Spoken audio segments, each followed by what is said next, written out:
क्या मोदी 3.0 और कुछ नहीं बस मास्क लगाया हुआ यूपीए 2.0 है?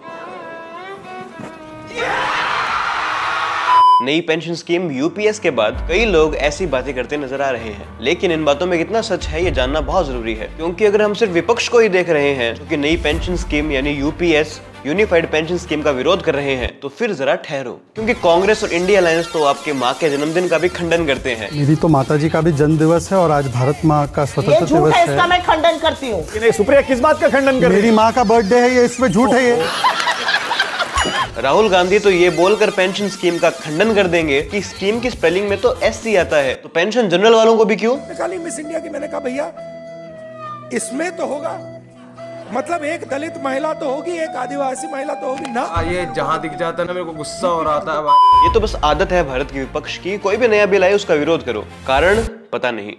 हमारी मांगे पूरी करो। मांगे क्या है? इंकलाब जिंदाबाद। हाँ वो तो ठीक है, पर मांगे क्या है?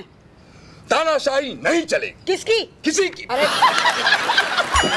बस 3 वर्ड्स याद कर लो, तानाशाही, संविधान और सेकुलरिज्म। हर बिल के विरोध में ये काम में आ ही जाते हैं। सीएए बिल, सेकुलरिज्म खतरे में है। फार्मर्स लो, तानाशाही नहीं चलेगी। और उसके अलावा कोई भी XYZ बिल ले, संविधान खतरे में है।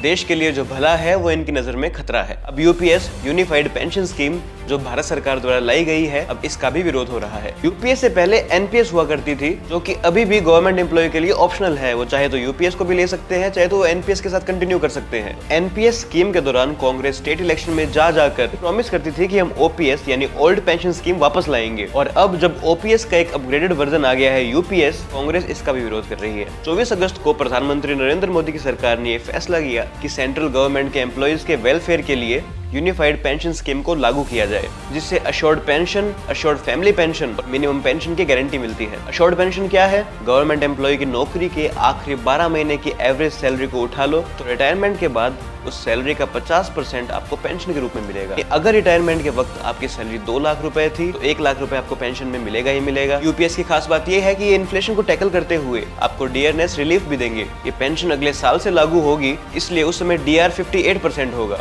तो आपको डीआर के रूप में अपनी पेंशन का 58% और मिलेगा। तो आपकी टोटल पेंशन होगी 1,58,000 रुपए।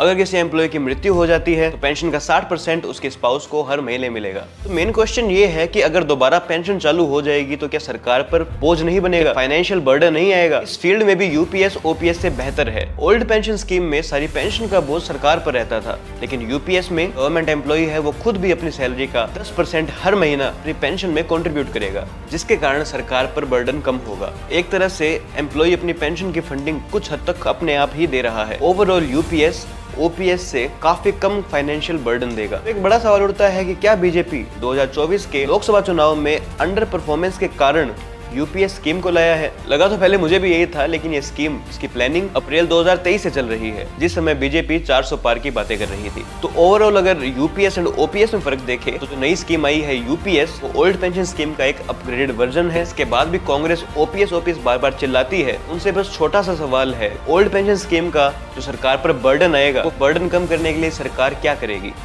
इसका आंसर तो नहीं आता मुझे। जवाब हमको पता है, सरकार पैसा हमारे टैक्स से ही देगी। उसके लिए पेट्रोल का रेट बढ़ाना पड़े, फिर कहीं और टैक्स बढ़ाना पड़े। तो जब ओपीएस से लोगों पर बोझ बढ़ेगा, क्या कांग्रेस को इससे कुछ फर्क नहीं पड़ता? अगर नहीं पड़ता तो कोई बात नहीं, करते रहिए अपनी जाति की पॉलिटिक्स। तो आपका इसके बारे में क्या विचार है मुझे कमेंट सेक्शन में जरूर बताइएगा। मेरा चैनल नया है तो प्लीज इसे सब्सक्राइब कर दीजिए। अगर वीडियो पसंद आए तो इसे लाइक कीजिए, अपने दोस्तों के साथ शेयर कीजिए। जय हिंद।